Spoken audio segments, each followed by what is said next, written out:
Mama wakwaba wafre me adwoa searching mesro na wa subscribe to my channel. Me a notification bell no so for more news. Ebusuafo papa ya okase o kire se Ghana fo yema na ye ni enda ho because omanpani dada Mahama to a onema oye no ensema okeka no kire se omanpani dada Mahama na NDC fo omo dada ye chaka kabensema NDC fo eye enda ensema ekoso parliament house ye mpene na speaker aban bagbe papa opening uyeyi ye beka sema enda musise na ye blame obi MPP fo na ye blame omo mukwa koto abayi speaker of parliament na mu akwakoto abayi NDC ni ebesi dai yanka se NDC fo do omunye so mbebu amembu ni bi but enyeme bi wona se bebo akra esan se aban na oteso no ya ebebo na wanya numunya minti no speaker of parliament ni NDC ni no nya do ma na abaso nti MPP fo de mo asema ena no wode ye mo no na yenti ensema papa e de etu dwa na yesan so mbra Felix mami nti wa no kai Nyame samu nya djuma pa mu ye. Amen. Na Ghana fo mesremu e wo se ye ni da ye kusu papa. E fa o mampeni dada Mahama. Because kaya o mampeni dada Mahama. E na kan kire ye se o mo Ghana akon na egie e mo mu kire o ta green book ni mu se fa Eastern Corrido road no o mo aye na tempra na na to airport campaign to no na do kan say that when sinye no oka chese na do say na wada I say the point that to see it all you know what that into we say ya point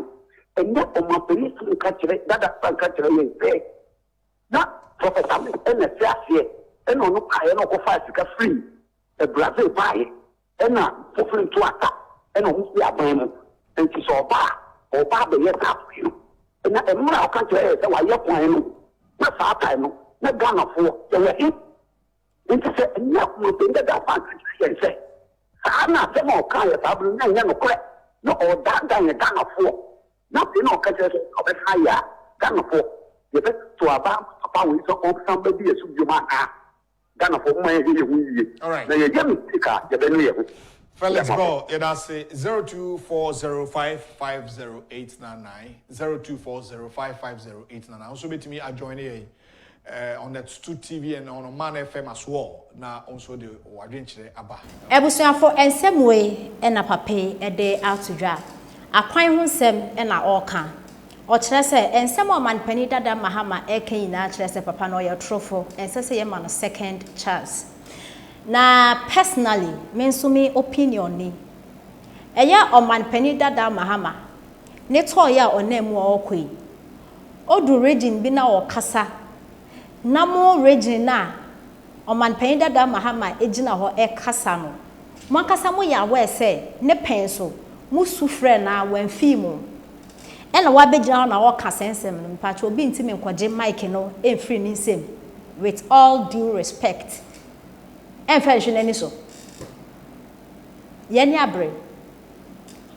Omanpani dada Mahama etimi akwa akogina oti region. Okase Eastern Corridor roads no. His Excellency Nana Dankwa Akufo-Addo anyenti oba beto aso. Omanpani dada Mahama ade Ghana for boni be na yayo. In fact, omanpani dada Mahama Ghana for Odien apachoka. I said we apologize to Ghanaians because you have lied to us about your green book. I quite remember 2016. Ya to abewie His Excellency Nana Dankwa Akufo-Addo befa akondwa ye see 2017 mo. His Excellency started say okoto wo Ghana ha. Wa wo hwe mo NDC no NPP no bekai. And His Excellency Nana Dankwa Akufo-Addo one for flight or the car a fame or he no also more quine ye on my momo. And another say, na one penny dada Mahama ya obesim kono was why ya quine name. What's why ya quine now the green would the good green bookie. Nanado Ebeka no one penny dada Mahama will catch His Excellency Nana Dankwa Akufo-Addo say. Ohia na catch ne say o meyo mo akwan mo no na na do ka say kwan so man pen dada Mahama ka say wa beye ofi ho no na obeye press conference ebe ka say Ghana kwan ye and o start your year of fruit by your start so ya kwan o man pen dada Mahama utimi enya kokoduru enya the guts no ebe catch na yen say His Excellency abro nam kwan ne so no na order na in fact and this stronghold be obesu say wonye gwa kwan mo no His Excellency nyame no te wumu e na Ghana ha nso sika ne yen na yen de ntia can this stronghold be ese nka wo no akwan ku omo cause jimi no edoso na mumu sanso tumi ya tumi e ba social media mo communicators e betena radio TV so na this fokwa de akwan ho asem ne yesa mo kan bi kwabena minta aka no aya wo ka akwan ho asem a na sem me akasa me nya comment me ntumi communication na esanka wo power ni so ma wo bia wote no woman pain dada Mahama akogina your friend say oti region say Eastern Corridor Roads no ba obaye na wo Eastern Corridor Roads wo ye no ai wo green book ni mu no infrastructures a wo ye na yi blocks a wo si afa wanwie saglem ya renese circle interchange sika wo de ye His Excellency de aye 3 Kaso overpass as over fly say then dey see way sika wo de ye sika ketwa it is an this fokwa de come from Ampenda da Mahama infrastructure kinga sika ode ye do na nka mo akoya research ehu sika ode ye se sika ode ye na se fata so ode be ya aden and this for mana